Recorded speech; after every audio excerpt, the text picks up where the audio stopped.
Are you a 20-something, 30-something estranged from your adult sibling? I'm about to tell you exactly why from a family systems perspective, and based on how the other two videos I did with this did, you are about to trip out. My name's Kate. I'm a marriage and family therapist, and I help people restore their relationships. And recently I've been focused on estrangement between parents and adult children, but let's talk about the siblings.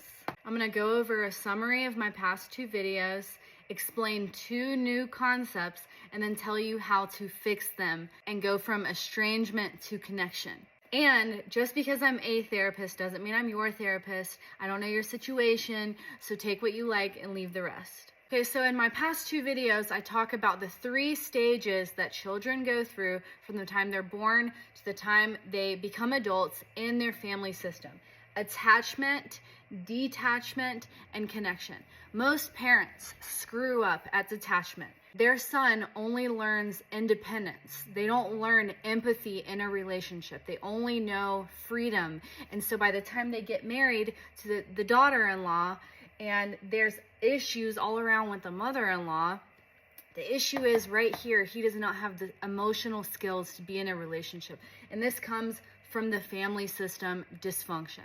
On the other hand, we have the adult daughter who's very enmeshed in a dysfunctional family. She's still very close with her mother in a way that they're like friends, which is inherently toxic to her marriage because she needs to rely on her husband to get her needs emotionally.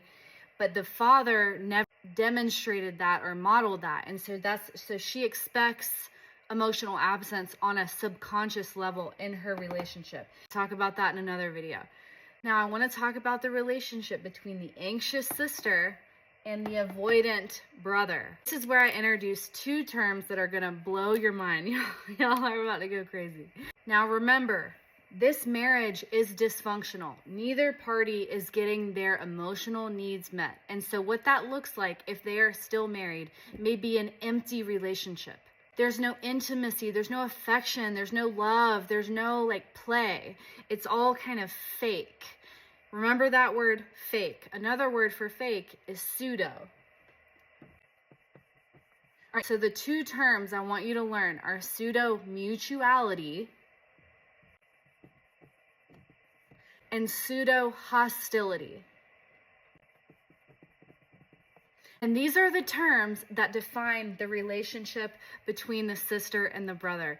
Hear me out. Pseudo-mutuality. So mutuality means like closeness or reciprocity. So a reciprocal relationship. So fake closeness is what it really means. Think about the sister that is obsessed with her brother. She posts pictures of him on his birthday. She loves him more than anything. But the reason that it's pseudo, the reason it's fake, is because there's no real intimacy between the two of them, which is healthy and normal when there's connection in a family. In a healthy family, there is healthy connection where people can be vulnerable with each other and caring and considerate, and that's what love is, connection. But in attachment, which is based on survival and fear, siblings can be in competition with each other. And when they're children, it's not really a safe environment for them to be emotional or express needs. Again, because of the dysfunction here in the marriage, and the leaders of the family set the tone for this, and it's mirrored in this relationship. So the sister, and she can be older, younger, whatever. Either way, they have pseudo-mutuality. It's a dynamic in their relationship of fake closeness. Now, on the other side, the brother, fake hostility. He doesn't really hate his sister. He doesn't really feel hostile towards her, but he's always making fun of her. He's always sarcastic with her. He's always beating her up and playing jokes on her because it's so hilarious. Think about Saxon, White Lotus, always messing with Piper. There's no real intimacy or vulnerability. Like think about the siblings in that family, actually. Yeah, the parents, there's nothing real in between them. The dad's not telling the mom what's really going on with his business. I know it's a show, but this is the point. It's dysfunctional families operate on drama, and drama is not just a word for like TV shows or reality shows. It's a real word in a clinical sense that there's a lot of dysfunction here. There's no connection, only attachment, fear, and survival. And so these siblings grow up in this dysfunction and they kind of compete with each other because each other is a threat to attachment. Think about the sister that secretly resents the brother because the mother is enmeshed with him and gets all of her emotional needs met by him, but she kind of secretly resents the daughter and is kind of mean to the daughter. The daughter gets into the role of like therapist or healer or mother to the emotionally absent father. It's a mess all around.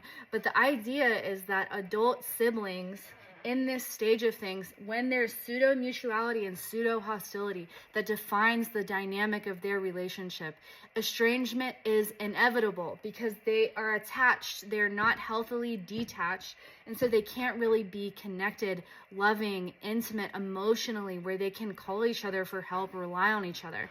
And so what it takes usually in adulthood is these two siblings changing their roles in their own marriage and learning actual love and connection. For the enmeshed daughter, it is learning boundaries. It is learning to say no to her husband. It is learning to stop doing things for him. It is learning to emotionally detach if he is an unsafe emotional person. While being in the relationship, that's totally normal to have boundaries in a relationship if your partner is not stepping up and doing the work. That's totally normal. And then this avoidant son needs to learn to be vulnerable and open with his wife. Parents are not the end all. You can always fix this your generation. It's called breaking cycles. And so this is when estrangement is kind of healthy. They detach from each other. They stop this fake bullshit, pseudo-mutuality and pseudo-hostility. They focus on their own lives.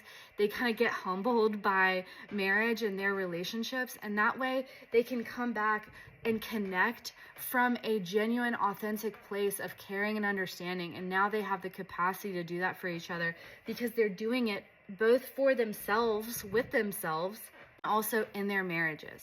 So what do y'all think? Did I blow your mind?